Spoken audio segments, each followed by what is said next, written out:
HomeCourtEdge TV is here for your viewing pleasure. Please click that button as we strive for 1,000 subscribers. Enjoy this video. Welcome to Radio City Music Hall. And now, let's meet the starters for tonight's game. First, for the WNBA All-Stars. At forward, at 6'3", from the Detroit Shock, number 35, Sheryl Ford. At forward, at 6 feet from the Connecticut Sun, number 42, Nakisha Sales. At center, at 6'2", from the Connecticut Sun, number 11, Taj McWilliams Franklin. At guard, at 5'10", from the Phoenix Mercury, number 30, Anna DeForge. At guard, at 6 feet, from the Los Angeles Sparks, number 42, Nikki Teasley. The coach for the WNBA All-Stars, from the WNBA champion Detroit Shock, is Bill Laimbeer.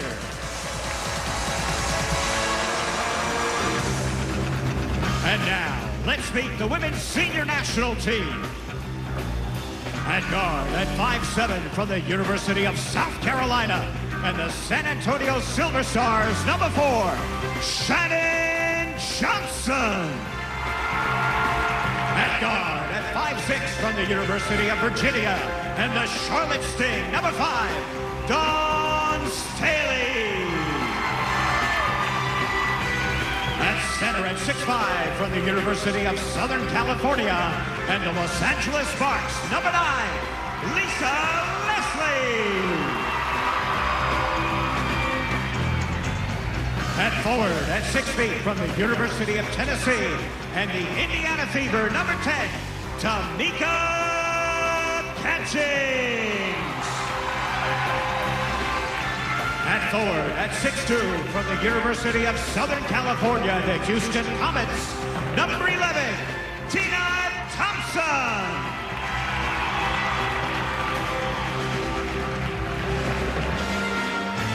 The head coach for the national team from the Houston Comets is Chancellor. And with that, welcome to ESPN's coverage of the game at Radio City. I'm Mark Jones, along with Hall of Famer Ann Myers, Doris Burke, and Rebecca Lobo. Joining us in just a few later, we'll be joined also by Pam Ward and Hall of Famer Nancy Lieberman. Under the bright lights here at Radio City Music Hall, this is the collection of quasars we have tonight on the basketball court. 9 Olympic gold medals being represented, several WNBA MVPs, WNBA championships, 17 in all.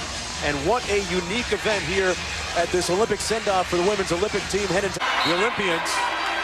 Get the first offensive possession, Leslie blocked.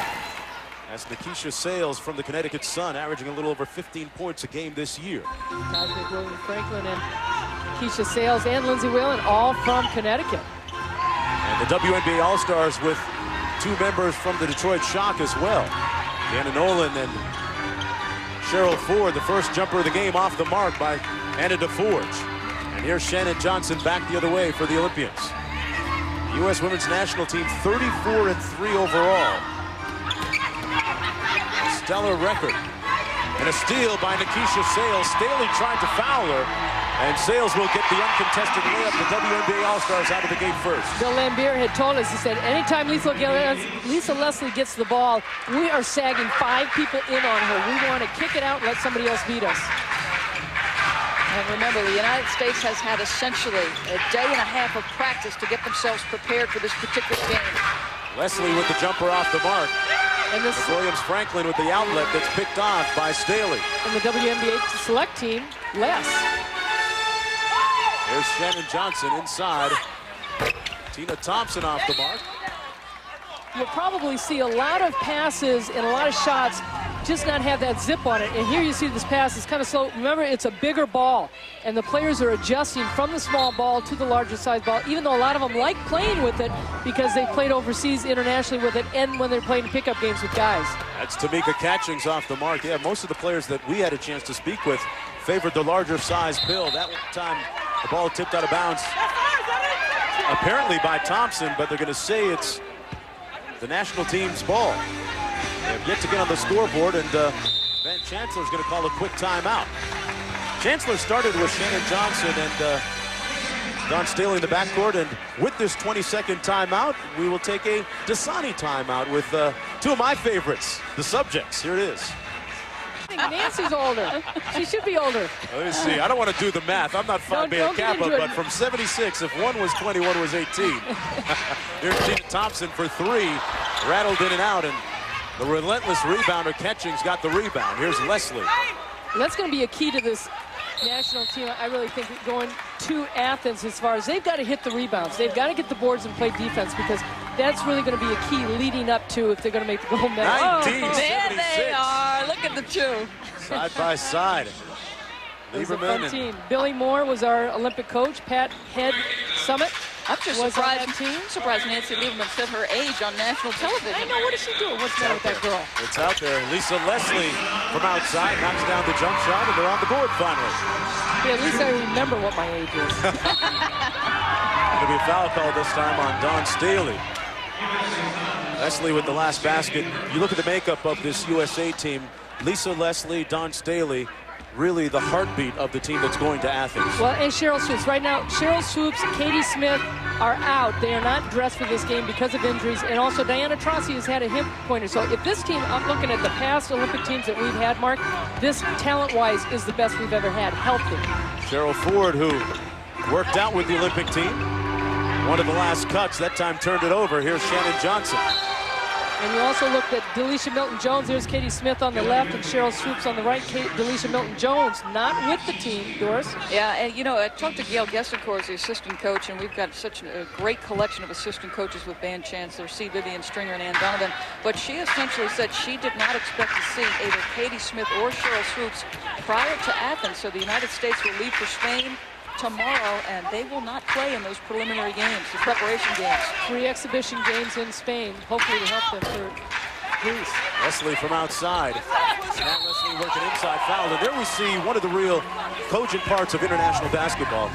Van Chancellor's talked about bigs all around the world, not only American players stepping out and shooting from outside, although this time Leslie fouled inside. And Nikisha Sales does a good job defensively, but I like how the United States is going to the basket. Lisa Leslie is so versatile where she can play with her back to the basket and attack offensively facing it. Yeah, well, that's one of the points Van Chancellor made to us earlier today. He talked about the fact that with the international lane, that trapezoidal shape, it puts a premium on your face-up game, and that was something Lisa Leslie added to her repertoire, the ability to face up from 15, shoot that jumper, take people off the dribble.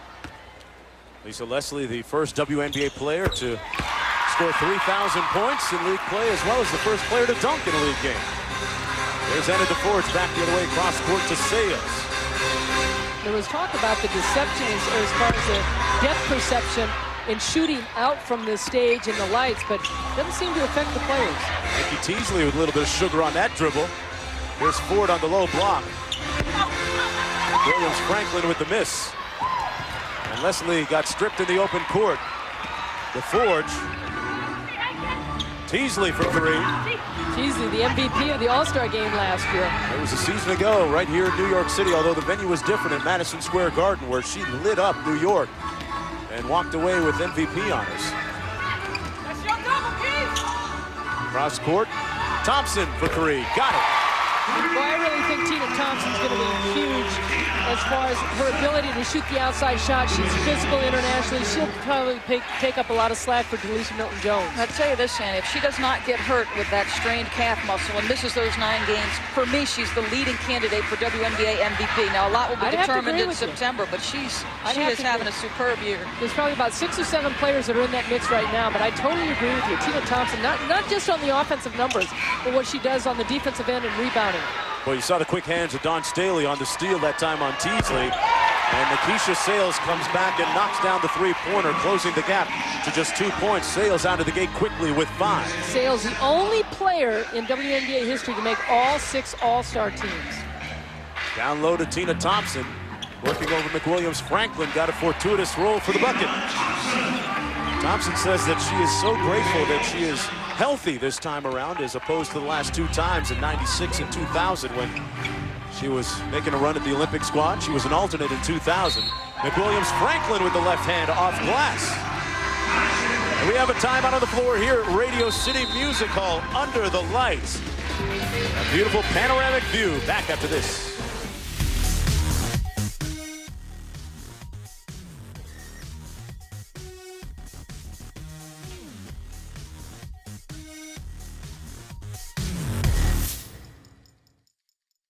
Taking on the USA, and we are up here in the second mezzanine, more like the Statler and Waldorf characters from the Muppets, where we got a balcony seat, Sam Ward, and Hall of Famer Nancy Richmond. This is a great All-Star game. Oh my gosh, this might be the most enjoyable All-Star game of all of the 6, because we're not only doing this for the WNBA, but we're doing this to help the USA win a gold medal. And they'll do that as we send it back down to Mark. We'll talk to you guys later.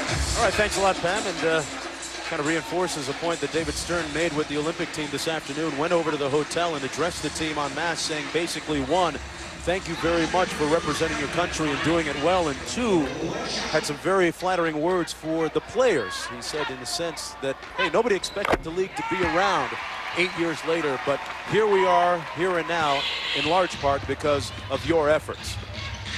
Well, no, I think the women have always been very positive. 92 was, hey, don't say that one. But I think in 92, when the Dream Team happened and things started changing, you know, for the women and the men, and Van Chancellor, he's our first male coach for USA basketball. We've always had a woman coach, but he deserved it. I think it also being our first WNBA coach, but the league has changed, and this 2000 was basically our first Dream Team for the women. Now we have Annie and Doris mass substitutions coming in for Team USA. And let's take a look at the upcoming menu for the national team. First game on August 14th against New Zealand. Then the Czech Republic is going to be a tough run for them on the 16th. Then on the 18th, one of the Asian teams, South Korea. They're always very difficult. Don't forget that the WNBA season returns in earnest on September the 1st. Van Chancellor yesterday was saying that the Connecticut writers came up and said, now you're going to play all 3 Connecticut players together. Well, they're all in there. Well, knocked out of bounds. It'll be Team USA ball. And unlike baseball, Mark, the balls come back when it goes out of bounds here at Radio City. It's a must. We're using the larger sized ball in this ball game. This is Sue Bird running the point now for Team USA. And Bill Lambier talked about playing a 2-3 zone. They will internationally in the Olympics.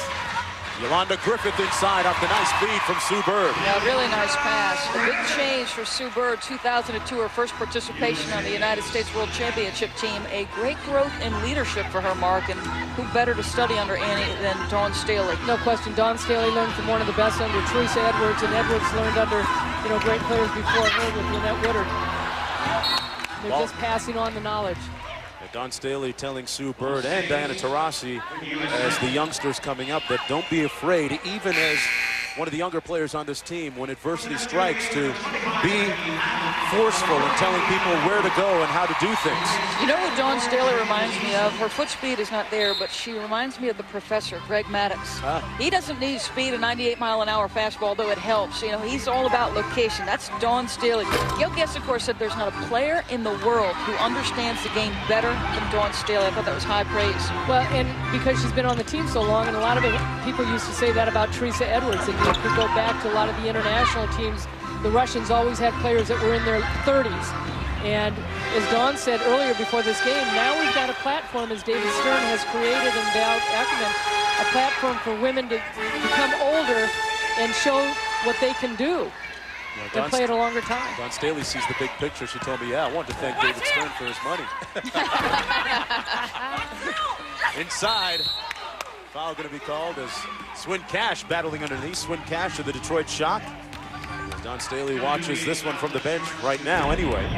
Staley, who's a 2-time player of the year, but Swin Cash coming in against Natalie Williams, who was on the 2000. Well, that's Nikisha Sales, but Williams is there too, and Nikisha Sales played at Connecticut with Swin Cash, so they've got 4 Connecticut players. Now, Van was telling us a story about Swin Cash and Tamika Catchings. He was talking about the energy they brought, and he said, we were on tour trying to prepare, and we were playing an exhibition game. We're up 48, and Swin Cash and Tamika Catchings both go in the game. The ball sails out of bounds. He said, now remember, we're up 48. Don't you know, both of them fly out of bounds, hit the deck. That's the kind of energy those two players bring. And no coincidence that it was Swin Cash a little over a week ago here in one of the first games at Radio City Music Hall. Ended up in the orchestra section, chasing down a loose ball. Team USA leading by 4 as Cash knocks down the second free throw. And they come with some pressure, a little full court 2-2-1. Williams Franklin kicks it out to Becky Hammond, who a year ago at this time had to watch the All-Star game because of a torn ACL. Deanna Nolan with the air ball. Bird back in transition for Team USA. And she had been voted on that All-Star team. She does that better than any point guard in the country right there. That pull-up jumper in transition, stopping on a dime, that's pretty and hard to guard. And what has helped Sue Bird is she's gotten healthy. She had that knee operation in the offseason. Wadi Mabika with the miss. Bird, nice hit ahead. No dribble. Swin Cash. Tell you what, Sue Bird is flat out playing the game right now, folks. She is not the starting point guard, but folks, the future belongs to Sue Bird. The ball barely hit the floor. Let's take one more look at this fast break. Diana Taurasi starts it all off. She sees the outlet, and Bird is releasing. That's one thing that they've been working on the 2 practices, is just running. This is a team full of athletes that can fly up and down the floor. The ball didn't hit the floor, actually. Look at that. Do you think they did that once or twice at the University of Connecticut? Yeah, 2 national championships to their credit. Husky pride. Gina Oriema, who was the assistant coach for Nell Fortner in 2000 for the Olympic team. Say that Sue Bird tells me that she's usually in charge of the music for this Olympic team. She's loaded up her iPod and gotten the CDs together, ready to go overseas. Keep the rest of her teammates loose and ready to go for competition. Bird recently purchasing a home in the Seattle area, really settling in there, one of the stars of the area. Well, she does love music, and there's few cities with a better music scene than Seattle. Speaking of music, you think about Radio City Music Hall, where we are. Sammy Davis Jr., Frank Sinatra. So many greats have performed on this stage. Over 300 million people have watched them in all. They had a renovation here of over 70 million back in the late 90s, and this thing is sparkling. Stars ready to light up the New York City night. Sue Bird with an ocean goes inside. Taurasi with a deep 3 ball. Riley working hard on the rebound, had it stripped. Out of bounds, it'll be WNBA All-Stars ball. Well, the doors open here in 1932. It is the largest indoor theater in the world. And guys, you know, coming into the building earlier today off of 6th Street, I almost took the elevator up to the 7th floor. That's where they were having auditions for the Christmas Spectacular. And that's a great show. 16-8. Team USA with the lead. You talk about this being such a wonderful event. And we'll talk about it later. Allison Feaster coming in the ball game for the WNBA All-Stars. And Nolan goes to the bench. But as far as playing here, Mark, at the auditorium, I mean, there's been a lot of interesting places, too, throughout the country. The Shrine Auditorium in Los Angeles has had basketball there where they had the Academy Awards. Sue Bird off the mark that time. Swin Cash doing a great job on the boards. And that's the energy that she brings that Doris was talking about. And she knocks down the jump shot. You know, she's done a lot of work on her jumper this year. Bill Lambier, her head coach with the Detroit Shock, has gotten her to jump not as high as she usually does, and it subsequently improved her field goal percentage, shooting right around 50% on the season. That time, Mabika with the miss at the other end. USA in the midst of a 9-0 run. Griffin. Mabika with the rebound. Sheryl Ford getting set to check into the ball game. It's going to be a blocking foul on Ruth Riley. We have a timeout on the floor. We'll be back after this.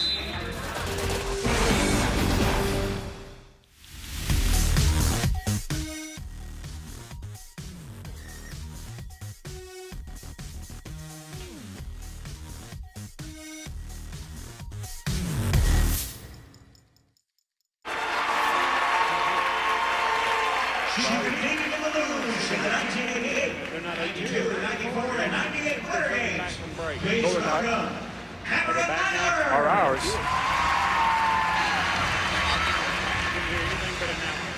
And a couple of Nancy Lieberman, as well as Annie Myers and Rebecca Lobo. Well, As New York makes a run at the 2012 games, getting a bit of an endorsement here. We touched on our Olympians, Ann Myers and Nancy Lieberman, part of the first Olympic team. 1976 was the first time the Olympics had women's basketball. Ann Myers was 9 points per game. Nancy Lieberman, of course, 2 national titles at Old Dominion, 2 of the most accomplished women in the game. And of course, Rebecca Lobo, Mark, in 1996, the unprecedented tour where they were together for an entire year. It was this right here, folks, where we got the bronze in 1992 when the United States made the change. They put together the women's team for an entire year, a 52-0 record. They went on to win the gold, and it was out of that that the WNBA was formed, Mark, the momentum of that 96 games. Might be an approach that the men might be considering sometime soon, although that might not be something that can be accomplished. We're going to bring in head coach Bill Laimbeer, the WNBA All-Stars right now. Hey, coach, you guys on the wrong end of a 9-0 run. How's your team going to break out of this mini offensive slump? Well, we're getting good shots. We just got to make a couple of them. Also, we have to attack the basket a little bit more aggressively and keep them off the glass. Bill, you talk about the fact that you're facing a pretty good team. Your reaction to what you've seen from Team USA thus far? Well, I think the zone is giving them a bit of trouble, but we still have to make some shots, and that's the bottom line, and return the ball over just like that too many times. Bill, coming in, have you thought about the size factor? Have I thought about what? The size factor. They have a little bit bigger size. We know they're bigger than us. We're working everything we can to try to keep them off the glass. Swin Cash, Bill, off to a pretty good start here with someone you're very familiar with. Well, I told our team they have to get back, especially when Swin Cash is in the game, because she's really going to get out in transition and get some easy baskets. All right, Bill, thanks a lot for joining us. Good luck the rest of the way. 18-8, 11:06 to play in the first half. Staley back in the ball game running the point. This is the lineup that started for Team USA. Nice backdoor cut and pass. Johnson unable to finish. Becky Hammond in the front court. Team USA in a man defense.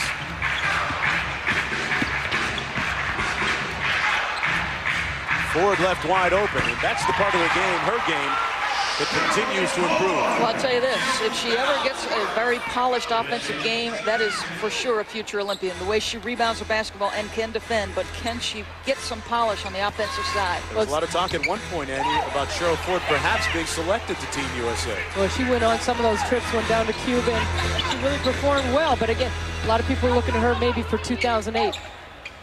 Here's Allison Feaster on the drive. I tell you, there's going to be a lot of competition for 2008. Becky Hammond from outside. It's Team USA ball. When you look at the veterans with Lisa Leslie, Sheryl, Swoopes, Dawn Staley. Dawn Staley said this will be her last Olympics, but Katie Smith, Yolanda Griffith. I would think that Lisa Leslie and Katie Smith, to me, those are two players that could come back. Then you got Catch and so many more. 7 first-time Olympians on this particular team, and they will no doubt, and Pee Wee Johnson one of those, they will no doubt form the core for USA basketball in the future. Well, Rebecca Lobo is standing by with a special player. Well, I'm here with Nikki Teasley, last year's MVP of this All-Star game. How different is it, instead of just playing against All-Stars, playing against this USA team? It's very different. You can see the intensity of the game. It's not as much as, entertaining for the fans. The USA team is out here to prove a point, and they're playing very intense, and it's a different game this year. Now, last year you came out and got the MVP. You had a few tricks in your bag. Do you have any for us tonight? No, I just went out there and had fun last year. I'm doing the same thing this year. The main thing is bringing the fans to the game, and that's what I love to do. So I might have a little something up my sleeve, though. All right, we look forward to that. Thanks so much, Nikki. Mark, back to you. Yeah, Nikki Teasley leading the WNBA guys in assists at a little over 6 per contest. And wouldn't be surprised to see her playing internationally for Team USA. And Nikki Teasley winning a championship against New York, hitting the last shot to give the LA Sparks their second championship. Here's Becky Hammond on the drive. Knocked it out of bounds off her foot, and it's Team USA ball with 9:03 to go in the first half. You look at this WNBA team, as far as the USA national team, I should say, and a lot of the players, they have played together. There's a lot of games under their belt, so they are familiar with each other. Maybe the timing is not quite there, that Van Chancellor is very concerned about, the spacing and the timing and running plays, but they know each other and fit into their roles. Well, I'd say this, Ann. Oscar Dixon in USA Today talked about the differences between the men's Olympic team and the women's. 915 games of international experience among the 12 women Olympians. You know how many the men have? 160. That's a vast difference. And Ann, you've talked about international play. It is drastically different. It is. It's a physical game. It's a different kind of physicality. And I'm telling you, when you go overseas and you play in that competition, Mark and Doris, there's not a lot of people that are really rooting for the Americans, especially the officials. Especially in the climate of the world right now. I think it's fair to say that there might be a little bit more of a tangible anti-American sentiment out there. But sometimes sports has a way of breaking down those barriers. And here's a look at what you were referring to, Doris. 915 versus 106. And, you know, to clear up what I said about the officials, it's not the officials per se, but the understanding of the men also, that they don't understand the international game as much. The women go overseas and play on different teams, and they've played in enough competitions where they understand the rules. Well, let's take a look at the Bud Light peak performers as we check out the WNBA scoring and rebounding leaders over the last 3 games. The Bud Light peak performers. As Catchings steps to the free throw line.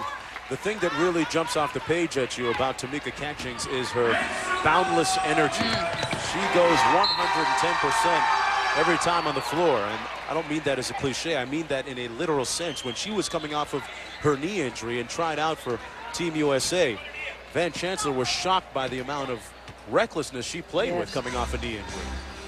I tell you this, and I used to say this about Sue Wicks because of how hard she played, a former WNBA player. If I were to teach a young person how to play the game of basketball, I'd want them to watch Swin Cash and Tamika Catchings play because it's all out all the time. Well, when Van Chancellor was going to have Tamika Catchings try out, Catchings had heard that he was not impressed with her game, didn't think that she was capable of making the team. And Catchings said, I knew that I had to go out and bust my tail. And she dove for the first ball. He said, I like this player. Natalie Williams with the rebound. Here's Lindsay Whalen, the rookie out of the University of Minnesota with the Connecticut Sun, with the turnover that time. Sue Bird always looking to make the right pass. That time Thompson threw it away. Wadi Mabika in the front court. Smooth release, but coming up a little bit short. And Griffith with the rebound. Up and down they go. Wadi Mabika played in the 1996 Olympics for Zaire. One of the youngest players in WNBA history. Foul on the play as Yolanda Griffith will go to the line. We have a timeout on the floor with 7:38 to play in the first half from Radio City Music Hall. Got my boy J-Boy, Pops. You already know, just call him Pops. My boy BG, Brian Guadamus. We got my man Craig Williams, all right? Radio City Music Hall, Team USA leading by 11, and now let's go to Rebecca Lobo, deep in the bowels of this building. We're 2 floors below court level. This is Radio City's hydraulic system. When it was built in 1932, it was state-of-the-art. The United States Navy sent engineers here to study the system that would later be used on aircraft carriers. During World War II, government agents were stationed here protecting one of America's secrets. So many interesting nooks and crannies in this building, guys. Of course, it's famous for the Christmas Spectacular, and I'm looking forward to seeing some of the Rockettes at halftime here. How'd you do in your audition? Let's check in with head coach Van Chancellor. Coach, so far your crew out to a pretty good start. Are you able to do the things you wanted to do so far? Well, first of all, I think we're much farther ahead than I thought we'd be defensively. We're behind in turnovers and offense. Usually we're a better scoring basketball team than this. We've been able to score. We've had a lot of great shots. We can't make them, and then they're jamming us on the break, and we're turning it over a little too much. Coach, you getting a chance to get different combinations in there that you want to see, the different combinations? Yeah, that's what I'm trying to do right now. Take a look at Pee-wee and Sue to play. I'm about to put in the next sub we'll make will be Taurasi for Shannon Johnson. But our defense right now is pretty doggone good, farther than I thought it'd be. Van, you only have 9 days of preparation, or 9 days until you play your first game. The thing that most concerns you in the meantime? I think just playing together, you see it right now. We're not a cohesive unit. We've only practiced twice. We're trying to do some things offensively. And now that's a good play right there. That's Shannon Johnson's play right there, buddy. Coach, you're a self-described country boy. What's been the highlight for you on this whole journey over the last year and with Athens on the horizon? Anytime I put that USA jersey on, coach's shirt on, and I look down and it says USA, and I look up and I kind of pinch myself and realize I'm the coach of the Olympic team, it's been a special moment. It's just a dream come true for me. Coach, thanks a lot for joining us, and good luck in Athens. Oh, thank you very much. I think we'll play well. We'll get better as we get to practice some more and they get to play together. All right, and there's Tamika Catchings knocking down a long jump shot. She's got 4 in the ball game with 6:15 to go in the first half. The Olympians doubling up on the WNBA All-Stars. Do you not get a sense there? I think everyone talks about the athletes who compete, but how much it means to Van Chancellor to come out of Mississippi, be the head coach in college for so long, and then World Championships, Annie. But it's different, and you've experienced it firsthand. Different to represent your country. It is, and who would have thought it is? Van Chancellor talks about it. There you see a foul, but I'll talk about it. All right, and let's take a look at the Bud Light peak performers as we check out the WNBA scoring and rebounding leaders over the last 3 games. Tina Thompson, Lauren Jackson, and Becky Hammond. As for rebounding, Sheryl Ford almost averaging a double-double on the season. Catchings and Baranova, who's going to be playing for the Russian national team over in Athens. At the end of the season, the WNBA players who lead the league in scoring and rebounds will share $25,000 compliments of Bud Light, a portion of which will be donated to each of the players' local charity of choice. And back to Van Chancellor. Don't let that country boy, oh gosh stuff fool you for a minute. He is slick and smart and has a lot of moxie when it comes to drawing up plays. That country boy thing is just a con for him.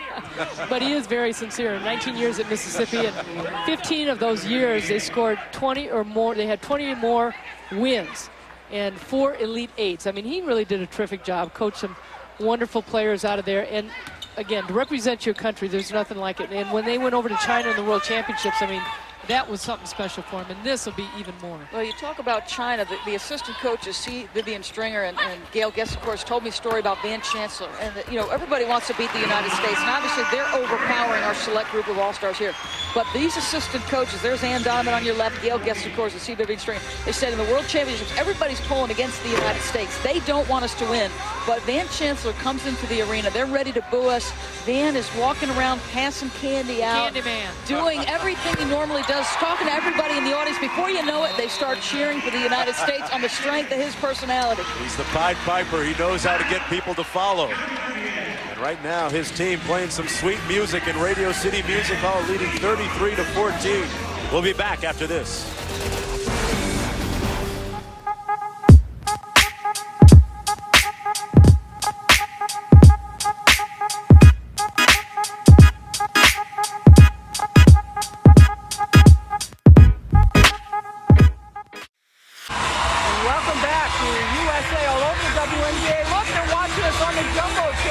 Down at Times Square as they get to see the entire game.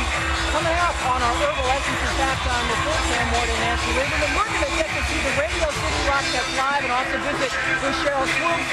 USA, very impressive. Very impressive because they're doing a great job of out-rebounding the WNBA All-Stars.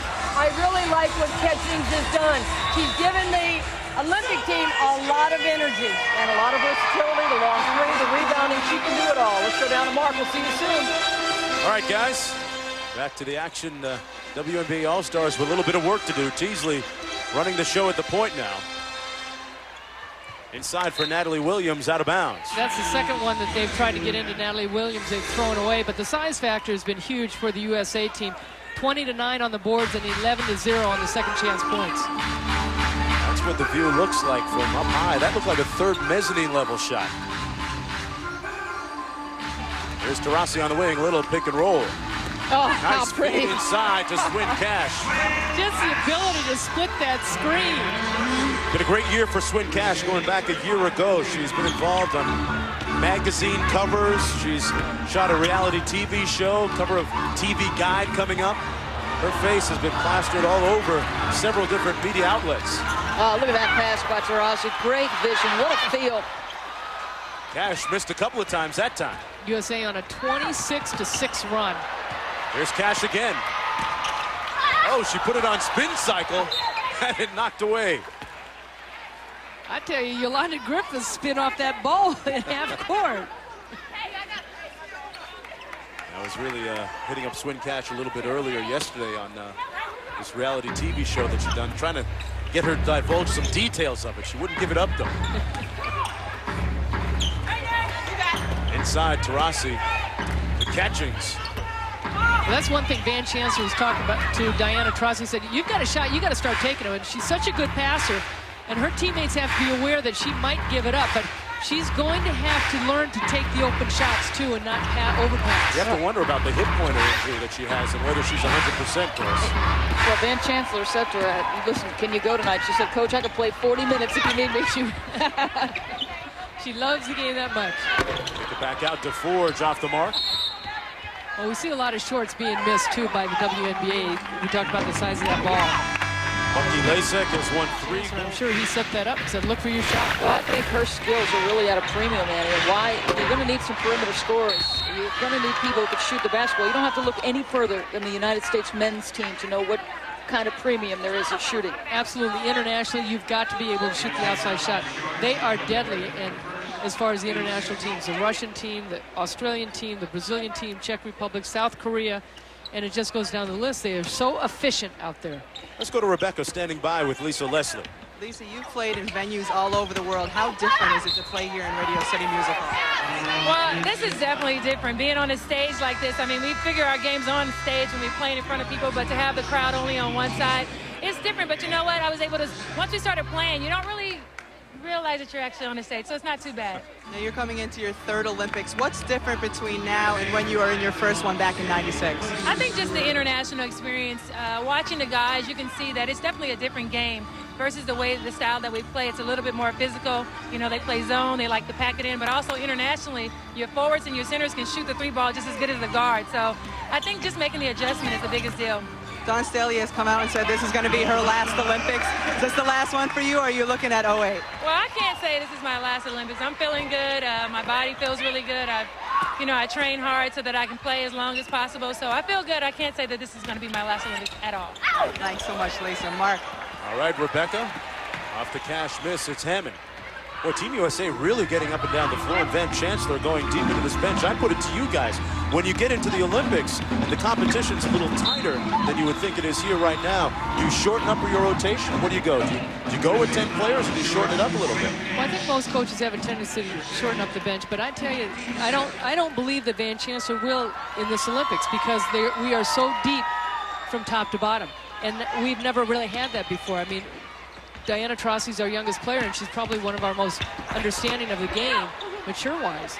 But I think we've had such young players. Nancy Lieberman was 18, Diane Donovan was 18, Teresa Edwards is 20. Well, they consistently get that kind of bench scoring that we just showed you right there, and there's a couple of more, so it's 18-2. I don't think you can, Mark, and here's the reason why. Van Chancellor alluded to this in an article in the paper recently. He said, I told our starters that there are going to be nights where they are not going to see a lot of time because we'll see zone, and we need our shooters. So Katie Smith, Sue Bird, Diana Taurasi, those people can consistently knock down perimeter jump shots. They're going to have to see time. But you don't lose anything coming off the bench with the United States team. And speaking of Katie Smith, Becky Hammond, meanwhile, with the steal off the poor outlet pass when Yolanda Griffith starts to talk about Katie Smith. She and Sheryl Swoopes not playing in this game because of respective injuries. Under a minute to go here in the first half. The Olympians leading 39-18, and Yolanda Griffith with a strong first half. She's got 9 points. Teasley with a room service layup. Almost. Everything missing but the chocolate on her pillow that time at night. I tell you, that baseline is tight with those players. They're going right into the photographer's laps right there. 19-point lead. And WNBA has kind of switched up to the man-to-man. You bet that Bill Lambert is going to put a few wrinkles in at halftime, trying to get this thing a little bit closer. Staley missing the layup. I can Staley makes a good drive. Even though she misses that, she knows she's going to give her teammates an opportunity to rebound. Ruth Riley, partially blocked. Griffith inside. Riley tipped it up, couldn't get the handle. And the rebound to Teasley with 6 seconds to go. Teasley with a deep three. Came up a little bit short.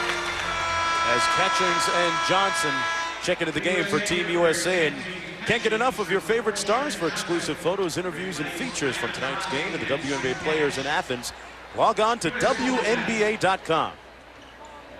And Staley won't get the shot off. That's the end of the first half. 39-20 outside in the hallways in Radio City Music Hall. Yolanda Griffith with a strong first half along with Swin Cash. HomeCourtEdge TV is here for your viewing pleasure. Please click that button as we strive for 1,000 subscribers. Enjoy this video. Leading at 39-20 at the break. Pam Wardle on Hall of Famer Nancy Lisbon, joined by Sheryl Swoopes, who unfortunately is not playing tonight. How's your foot, Sheryl? Unfortunately, it's right, because I would much rather be out on the floor playing instead of being up here with you guys. But not that I don't love you. You know, right now we're calling it an acute tendonitis. Definitely, if it was a gold medal game, I know I would be out there playing. The best thing right now is just to try to give it rest. And hopefully by the time we get to Spain, I'll be able to maybe play in at least one game, but we'll definitely be ready for Athens. Okay, Sheryl, even though you're sitting here, you want to be out on the court. A very impressive first half of the U.S. team. 18 points, 18 rebounds by the bench. Most impressive that they're moving the ball without a lot of practice. You know what? I think the first thing, though, is that we definitely started out slow. Coach Chancellor called that 20-second timeout, and I knew it wasn't going to be pretty. But as you said, I thought the bench came in and really picked us up. Yolanda came in, crashed to the boards. I thought Sue did an incredible job of running the point and getting the ball to the people when they needed it. But I thought we picked it up later on. And this is important for us to come out here and hopefully try to find the right chemistry to get us on the right track, working towards that goal for Athens. Okay, you talked about chemistry. You've got a lot of great players on your basketball team, but is it the outside shooting of this team that will set the tone in Athens? I got to believe a lot of teams are going to play zone against the United States. You know what? I think in order for teams to think they have a chance to beat us, they probably feel like they're going to have to step it down low. You know, we have some incredible post players with Lisa and Tina and Ruth and Yolanda. You know, I definitely think we got to work on our outside shooting. We have some great shooters. I think we understand the international game a lot more than people think we do. You know, it's going to be tough. I think we have a challenge ahead of us, but I think it's one that we'll definitely be ready for. All right, now we're going to, with Sheryl here, look at our Crest Colorful Moments brought to you by Crest. Some of your teammates doing well. Swin Cash in particular. Swin Cash is just amazing. She came in and really gave the team a lot of energy. We said she redefined the three position, a beautiful shot right there, and then Sue Bird, as good as it gets at pulling up on the break and shooting the three. Sue, that was her only basket of the game, but she also has 3 assists to lead the team and 7 points there for Swin Cash. Sheryl Swoopes, thank you so much for joining us. You're welcome. Thank you. Get well soon. We don't like seeing you in the booth. We'll see you in Athens. This has been the Herbal Essences halftime report. More basketball coming your way from radio. The irony there is that the WNBA All-Stars elevator was probably looked like it was going down in the first half, and the Olympians elevator was going all the way to the top floor as they shot a better percentage from the field. 36 to 26%. That's where they dominated right there, 30 to 15 in terms of rebounding. Yolanda Griffith with 9 points, 9 rebounds. And Taj adding a little humor. She's got a little those funny teeth. Scare somebody to scoring some points. Taj McWilliams-Franklin, a 4-time WNBA All-Star. 3rd in the WNBA in field goal percentage at the break, and Bill Laimbeer, the head of the WNBA All-Stars, his Detroit Shock team, one of many in that tight race in the Eastern Conference when the season resumes on September the 1st. Right now, the second half beginning. Lakeisha Sales from the Connecticut Sun. Ford with a short jump shot. She showed a nice touch on 3 field goals so far tonight. Michelle Ford, if you don't already know, the daughter of Karl Malone of the Los Angeles Lakers, now a free agent. Lisa Leslie underneath. A nice reverse layup. The WNBA scored the first basket in the first half, and they scored the first basket in the second half, whether they can keep that up. Boy, there you see the value of Nikki Teasley being able to pass over shorter defenders. One more look at the other end, though. Well, Lisa Leslie, Van Chancellor said, I know where my bread is buttered in the United States Olympic Outlook, and it's right there with Lisa Leslie. And now, if she doesn't score, I've got two other pretty good ones in Tina Thompson and Sheryl Swoopes. Well, and you look at that pass by Dawn Staley, so you look at the size of Teasley being able to pass over somebody. Staley at 5'6" doesn't affect her, especially in the international game. She is so savvy, and she is so quick. She understands the game so well, not only here in the United States, but internationally. And I would take her anytime. Her size is not a factor at all for her. And DeForge at the free throw line makes both foul shots. What a great story DeForge is. 2 times in 2001 and 2002, she was cut from the WNBA and then really recommitted herself to training and getting in shape, working out with our Nancy Lieberman rigorously over the offseason and really making a huge splash last year and this year, continuing that trend, averaging over 15 points a game, showing many, improving to many that last season wasn't a fluke. Well, cut twice with some untimely injuries and different health issues. It really was not, I don't think, about her physical skills ever. She had a very solid career at Nebraska. And then in the ABL was the 16th overall pick the year she came out. So I think obviously her skills were there. She has built on her game, and that's why she has started to compete at the highest levels. Kick out to Staley. Drove it into traffic and turned it over. It's a 4-on-1 for the WNBA All-Stars. Ford to Sales for the layup. Yesterday's practice, a lot of them were practicing the half court afterwards practice, and Bill Lambier was the only one to make it underhand. Little old school. Sales trying to chase down the loose ball. Teasley for 3. Off the mark again from downtown. Here's Catchings. Catchings in the open floor. Found another gear. Tamika Catchings with 9 points in the game. Well, the thing that's really impressed me in this game is how both teams are releasing and looking for somebody down court to get the quick, fast break. Just a little bit more of what we might have expected. Here's Staley. But it shows you the level of athletes that are out here, because you kind of wonder how come the WNBA teams don't do that. Get as many fast breaks. Good transition defense on this. Very unique setup for this game at Radio City Music Hall. How often do you guys get those valuable orchestra seats when you come and see a show? I can't speak for you guys, but me, never. They decide to treat the media well in this one. Put them in the orchestra section, huh? But you what know, about that?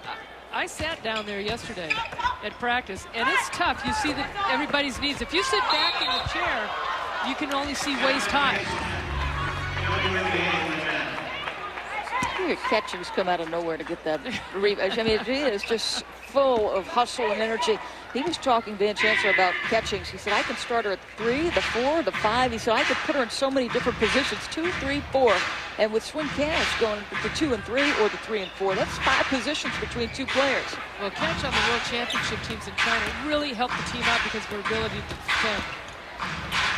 Williams Franklin from outside. Shannon Johnson with a rebound.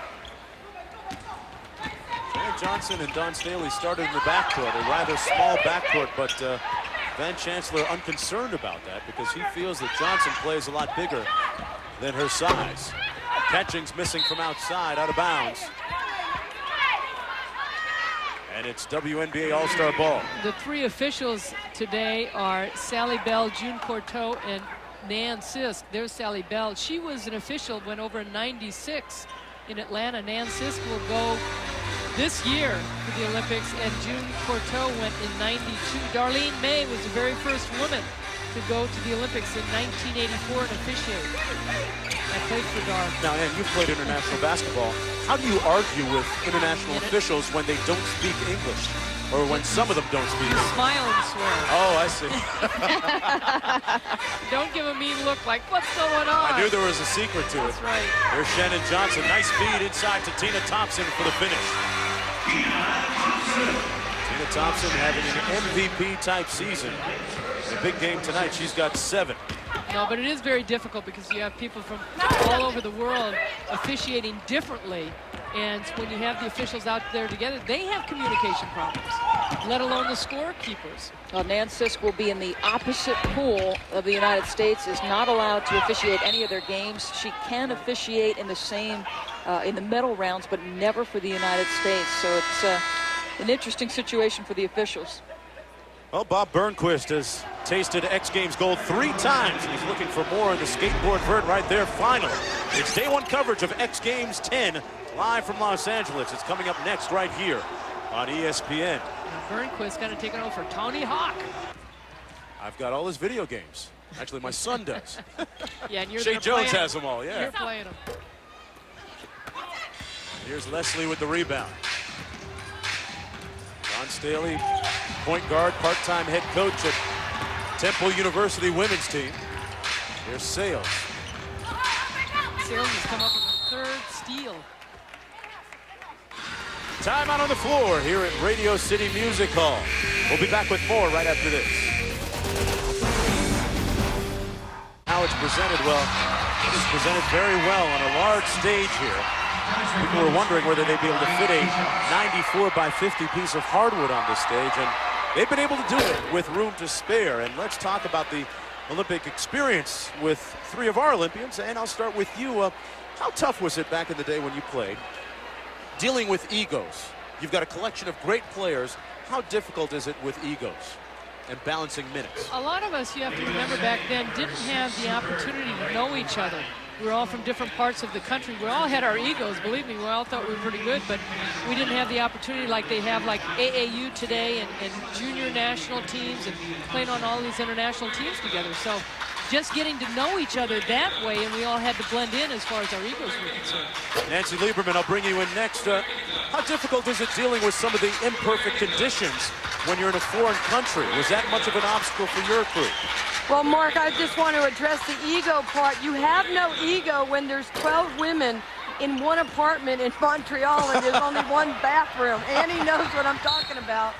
Now they have luxury type of accommodations, but certainly playing in different countries and getting used to the venues, and you're over there eating their food, living the way other countries do, and I think sometimes we get spoiled. We love being Americans and having what we have in our country. It really is a blessing.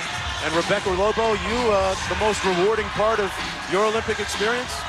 Oh, it's definitely when you win the gold medal and you're standing on the podium. I mean, everyone has watched the Olympics, and they've gotten the chills and felt the tingles go down their neck when they see the flag go up. But when you're a part of it and the medal is around your neck, it's just unbelievable. And I'm looking at the squad right now that the USA has on the floor: Ruth Riley, Sue Bird, Diana Taurasi, Swin.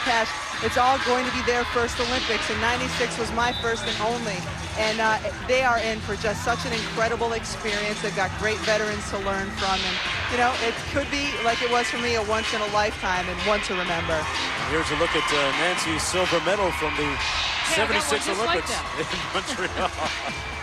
But there's such a great feeling of pride representing your country. I was hoping Nancy would let me wear that at least for the second half. She's not giving it up, though. Making the rounds in the truck, I guess. How far do you think things have come in terms of people outside of the United States? So you see the challenges that the men face and the loss to Italy a couple of days ago. Can you give us some sense, because you have covered the Olympics each of the last 2, how much better are the teams outside of the United States?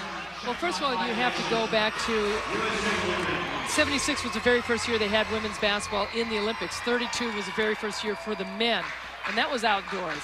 And with the leather ball that they played in rain sometimes.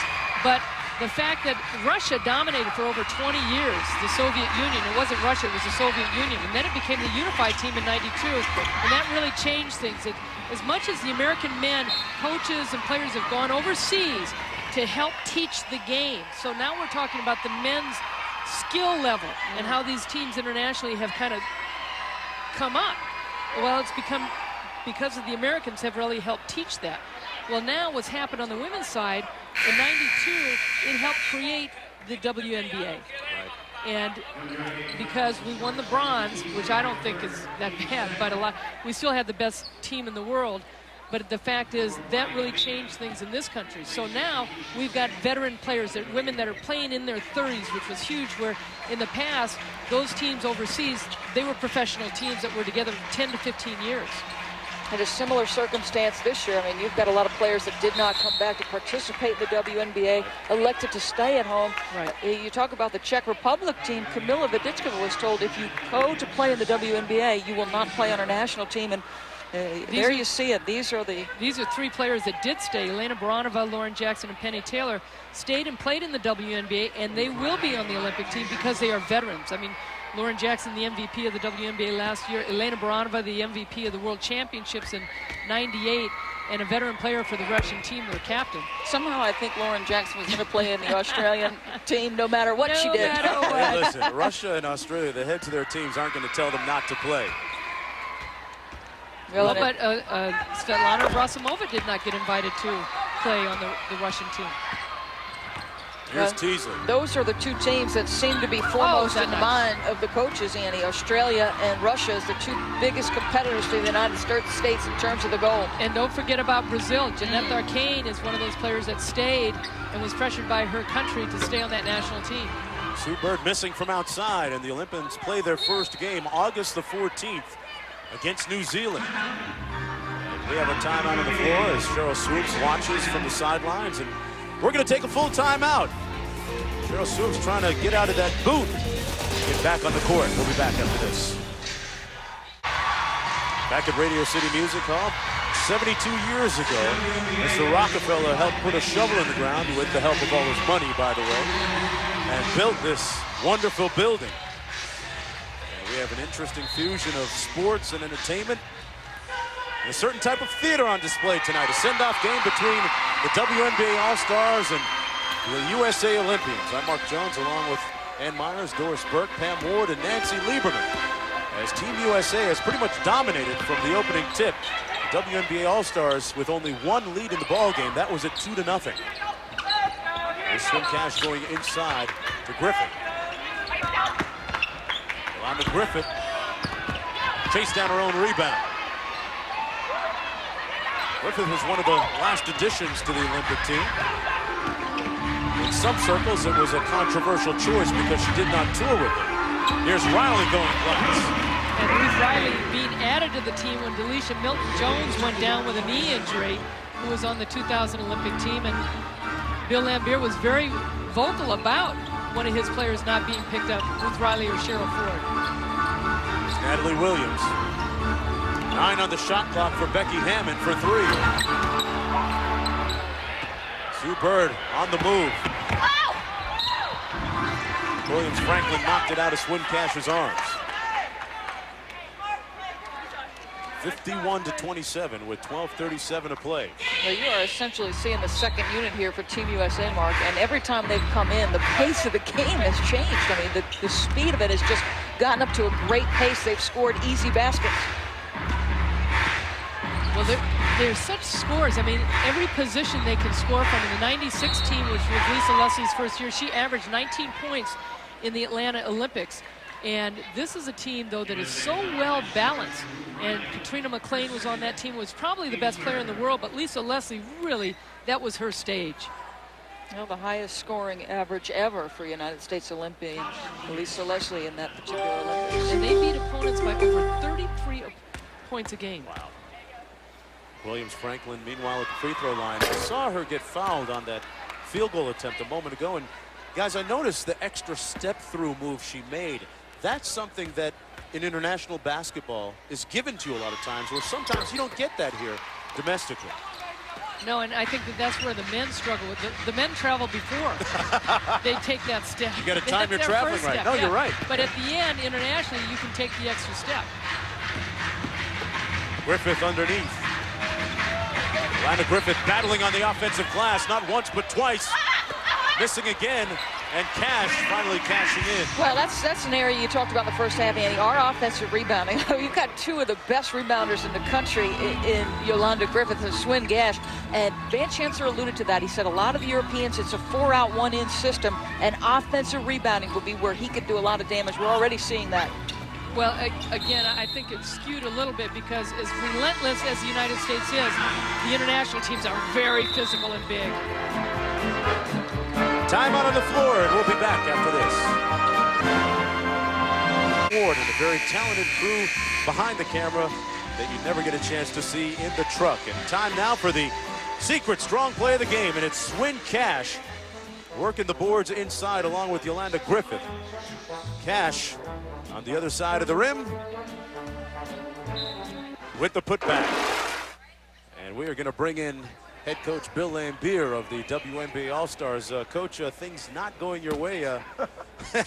Hey, you don't have to be a Rockefeller to help a fella. You guys need a little help right now. Where do you start? Oh, how about a little bit more size? How about we have 8 guards and are great shooters, but we're just not connecting on the outside shots tonight. Well, I love your sense of humor about this, but what is your impression of the USA team? It's very good. We're going to put a 1-3-1 up. We were going to put a 1-3-1 half-court trap on them right now, but we missed the free throw. They're big, they're strong, they have some shooters, and they're competing really well right now, and that's what's impressive, how hard they're playing. Bill Laimbeer, there was a lot of talk prior to this game about some of your players not being on the team. Well, eventually Ruth Riley was added. We want to know, was that posturing or was that authentic? I'm sorry, what? There was a lot of talk about some of your Detroit players, maybe 1 or 2 more of them being on the team, on the Olympic team. Was that posturing or was that heartfelt emotion? More of it's just posturing. What I was trying to say is, the players who committed themselves, sacrificing money and time in the pool should have been picked first. Gotcha. Hey, Bill, we talked a little bit about Sheryl Ford and what she could possibly bring to a United States Olympic team in the future. Obviously a great rebounder. In your mind, where does she have to develop for her to have a chance at that in the future? I think just a little bit more consistency, a little bit more maturity. Right now, she's a young player, just learning her way. Came from a college that really wasn't a strong national power, but she's learning how to play good basketball. She's a solid rebounder. Hey, Bill, let's talk about the prospects for your Detroit shop team. What do you have planned during this break, and how are you guys going to make a strong finish here? Well, we really have to get to it and be more physical out there and be more confident. We've lost a little bit of our confidence this year through injuries and assorted things like that, but we're also a very young team and we're a little too immature right now. All right, Bill, thanks a lot for joining us. Okay. Let's join Rebecca Lobo with some Husky ballers. Mark, I'm here with 2 of the younger players on the team, Sue Bird and Diana Taurasi. Now, Sue, you've had an opportunity to learn from Dawn Staley and some of the other veteran guards. What's the biggest thing you've learned from their experience? Just no matter who you're playing with, whether it's Lisa Leslie, the youngest person, someone with 10 years experience or not, you still got to tell them what to do. You're the point guard out there. If they're playing bad, if they're not in the right spot, you still got to tell them. And I love Dawn for that.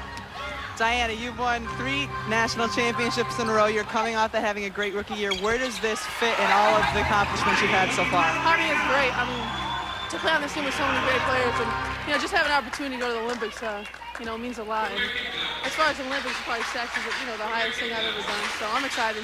What's the thing you guys are looking forward to most once you get to Athens? Probably seeing the village, hanging out with some other people, and opening some. All right, well, good luck in Athens. Thanks so much. Mark?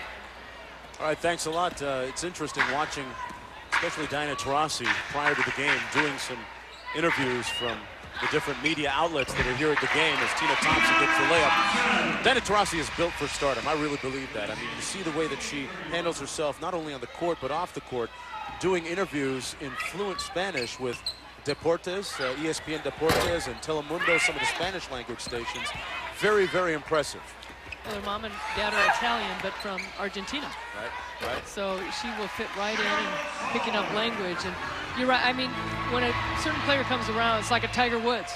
You exactly know. When she stepped on the first game this year in the WNBA, when Phoenix was at Connecticut, she was just swarmed by media. The WNBA is trying to build a new audience, Mark, and she's got a skill level and a mentality, I think, that is attractive to broad audiences, and that, to me, is her most valuable asset. Working with Nike, her shoe provider, there'll be a new Taurasi line of sneaker coming up sometime soon, and she tells me that it's going to be a unisex type of shoe that not only women but guys can wear too. So immediately I hit her up for a free pair. Let's take a look at the U.S. women's national team Olympic schedule. Don't forget, on the 14th they take on New Zealand, and then a run against the Czech Republic, and then South Korea on the 18th, and The WNBA season resumes in earnest September the 1st. Stretch drive towards the playoffs. Yeah, Rebecca had a chance to talk to Sue and Diana. Those are two of the three #1 draft picks that are playing for the United States. Tina Thompson is the other one. Tina Thompson, back in '97 when the league first started, the #1 pick overall from USC. Here's Catchings with 8:34 to go in the second half. The USA Olympians in control right from the virtual beginning of the ball game. You know, I had talked about the Soviet Union had dominated for over 20, 30 years, and now you got players like Lisa Leslie and the veterans coming in, and we're having veteran teams. In 1984, when Pat Head, Summit, took that team, she had been a player in '76, and then the coach, it was the first time the United States won the gold. Of course, that was the year of the boycott that the Eastern European teams boycotted. We boycotted in 1980. And then '88, though, was a pretty special year because that was the last year for the true amateur, I really think. '92, they were still amateurs, but '88, Kei Yao went to Seoul, Korea, and took that team. And it was the first time we had beaten the Russians. And that was really huge. And Uliana Semenova, the 7'2" center, was trying to remember her name. Big Uli. Well, she played in 5 Olympics, like Teresa Edwards competed in 5 Olympics. But to beat Uliana Semenova in the Soviet Union, she did it for the Goodwill Games, she did it for the World Championships, and then also in the Olympics. And Pat Head, which is now Pat Summit, we coach at Tennessee, and we already saw you and Nancy in the front. There you go. But Pat she Summit. was such a tenacious player, a wonderful defender, and I talked to her today, and she said, what do you remember most about '76? And she goes, we didn't do much, did we? It was just all about playing the game, and it was. We were so focused, and we were such a team. What was the food like in Montreal? It was great. The cafeteria, plus being with all the other athletes. Lisa Leslie getting a feed from Johnson. You've got an assistant coach on the bench, Ann Donovan, Annie one of Donovan. those You stories. can't forget Annie Donovan. In 1980, she was the youngest player besides Nancy Lieberman at 18 to come in, and we boycotted. Sue Gunner was the coach on that team, and Pat Summit was the assistant coach. And Tamika knocked down a shot, keeping WNBA, getting some points. But, you know, Annie Donovan, 3 Olympics, and that was huge at that time because, again, you still had to be an amateur. And she came in 1980, and then '84, she along with Sheryl Miller and Denise Curry and Lynette Woodard, Pam McGee, they had a great team in '84, and they won that gold. Ford finishing, and she has 10 points now. Lead of 21 for Team USA. But I really admire Ann Donovan. She went into the Basketball Hall of Fame, but she coached the WNBA with Charlotte, then with Indiana, and now with Seattle, and I think she's done a terrific job. Charlotte, she took to the finals against Los Angeles.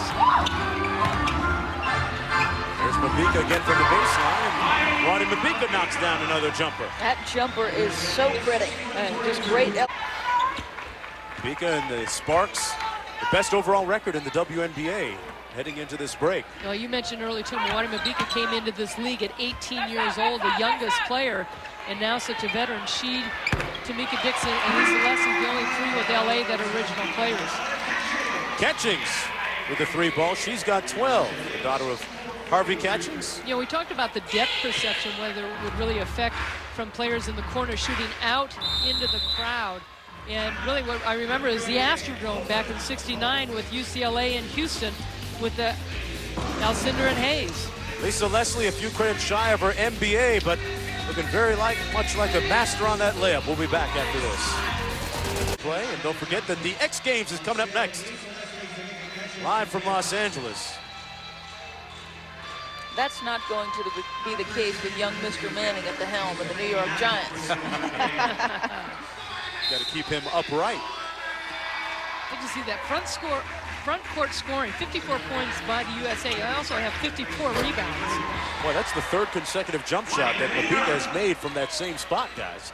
She's got 11 in the ball game, albeit maybe a little bit late.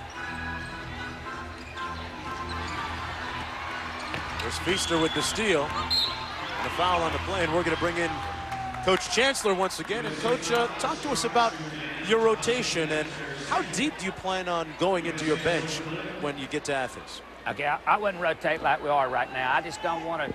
It's early. I don't want to come out here and play 8 and leave 2 on the bench. So I kind of had a little 5-person rotation in the second half. Give them 1 game to kind of see who can do what, take an evaluation, maybe 1 more. And then after we get through with that, I've told them on the front end, we'll play 8 or 9 players in games that are close. Right now, if we got to solve a turnover problem. This is about the sloppiest we have played in regard to protecting the basketball since we've been together. This is our 28th game together. We usually take care of the ball much, much better than what we've done today. Coach, a lot was made that Yolanda Griffith was the last addition to this basketball team. There were some other names thrown out there. Obviously, she's played great rebound in the basketball. Can you tell us the reasoning? You know, there were so many great choices. What gave her the nod over the rest of the players? She wasn't by any choice the last player on the team. Some things that came up where she could not go with us in spring training. This is a player we wanted. We just didn't name her early. What she does is what you see tonight. Really good offensive rebounder, defender, plays really hard every day, and we really need Yolanda. Coach, talk about the rebound. I mean, in this game right now, your team is really being aggressive on the boards. But internationally, it's going to be a lot more physical and tougher to rebound, isn't it? Yeah, we've been really good. But what we have to do is internationally, everybody's so much bigger than what we are. International teams are much bigger than the WNBA All-Stars. They are very small. The Russians and the Australians trot out Lauren Jackson and Baranova, and they're 6'5", and then they got 2 players bigger than they are. And so they really do a great job of getting on the boards, and it'll be a different story. We know that. We're prepared for that. We've got what we need right now is we need about 100 practices together. We got 8, so let's make the most of what we're going to have to do is somewhere in here pick 7 or 8 players and get them ready to go. It's going to be really hard to get all 10 or 12. And let me tell you something else. We really missed Katie Smith and Sheryl Swoopes tonight. They're our 2 starting wings, and that would make a major difference in our cohesiveness. Well, Coach, if all doesn't work out, you can always hand out candy like you usually do to win over the fans in Athens, right? Thanks a lot for joining us. Yeah, I got some candy I'm carrying over to Greece. Right. Way to handle it. I think this, Coach Lembeer, they've done a good job of trying to get us ready to go. They're trapping us right now. We can kind of see how we can operate against that. All right, Coach, thank you and good luck once again. Okay, thank you very much, and I appreciate y'all televising this game. Thank you. USA leading 66-47. Here's Sue Bird. Going into that zone, seeing where they can shoot outside, but we continue to get the ball inside. I say USA. It's hard for me not to say we when I'm working USA games. Little nationalism's okay, Annie. It's all right. There's McWilliams-Franklin in the post, working on Riley. 4:20 to go. Feaster on the drive-by. Should get another crack at a 3-ball. Same result. And another offensive rebound. Nolan fouled on the field goal attempt. And she'll go to the line for a pair. Well, you saw Mwani Mabika hitting shots, and Deanna Nolan is one of the other athletes out here on the court with the WNBA as far as being able to pull up and just go over everybody and shoot. Deanna Nolan's career really took a turn for the better a couple of years ago at the beginning of the season when Bill Laimbeer was in his first year as head coach. Read her the riot act in a sense by saying, listen, your career has been rife with pitfalls and you've got a lot of talent. It's time to make that talent come to fruition. And he said, if you don't, I'm willing to trade you. Well, she did, he didn't, and they went on to win the championship last year. And it's interesting is you get the month-long hiatus, unprecedented in the history of sport. Of course, hockey took that brief hiatus, but this is a very long one. You know, what plays out in the Eastern Conference? I think obviously Los Angeles has by far been the most consistently solid basketball team. Seattle under Ann Donovan making a very solid push for the playoffs after missing the season go, Annie. And then from there will be a fight.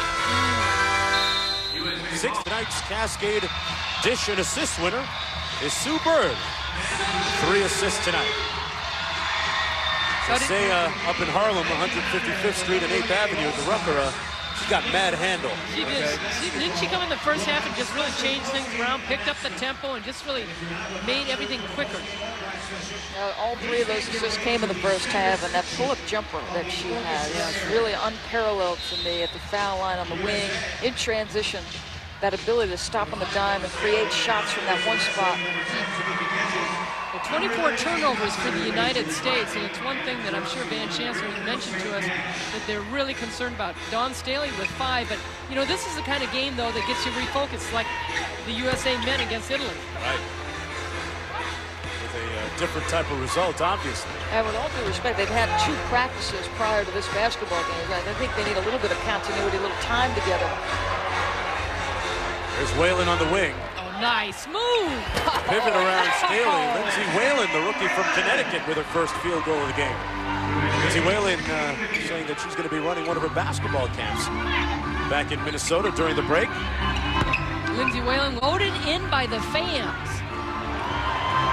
And she has almost got that one through. From Hutchinson, Minnesota.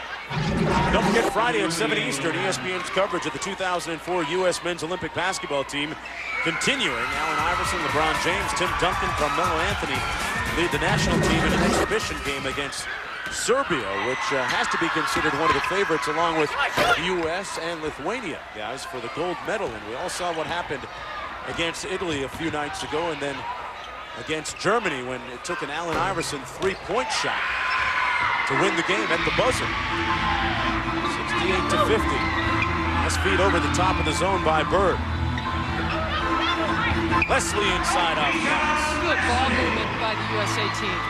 Leslie with 13 points, the lead back up to 20. Now,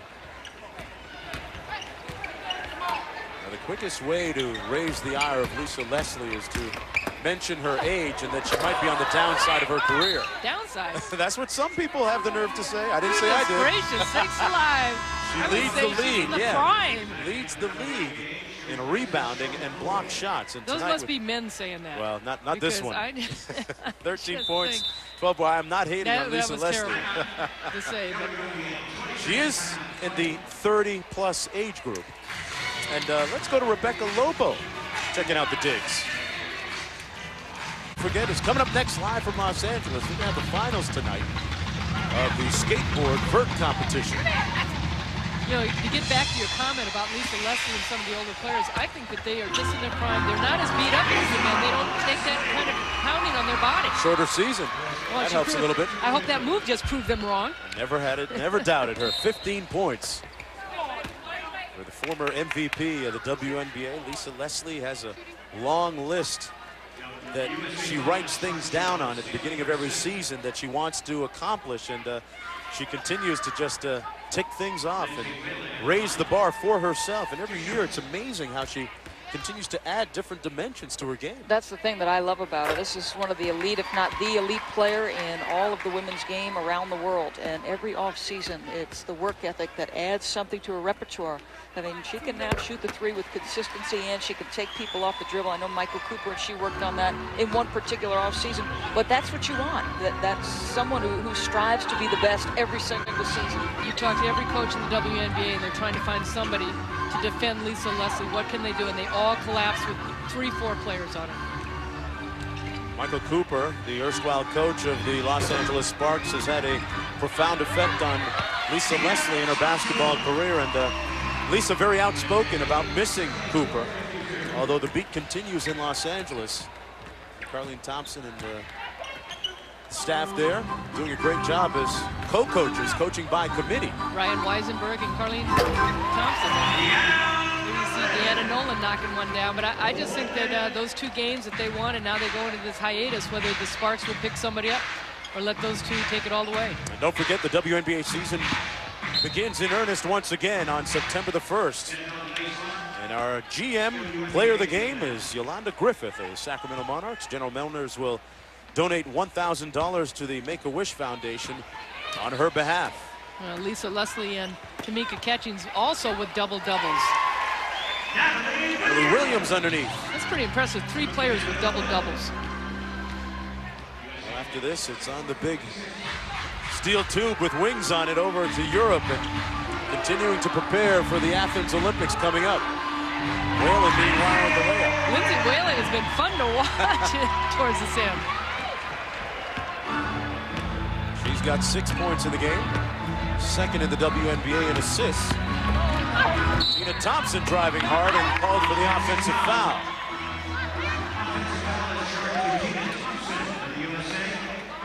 Thompson's teammate, Sheryl Swoopes, nursing a sore foot, wearing a boot, sporting a boot when she's not playing. She talked earlier about perhaps saving herself until deep into the competition in Athens, perhaps even the medal rounds.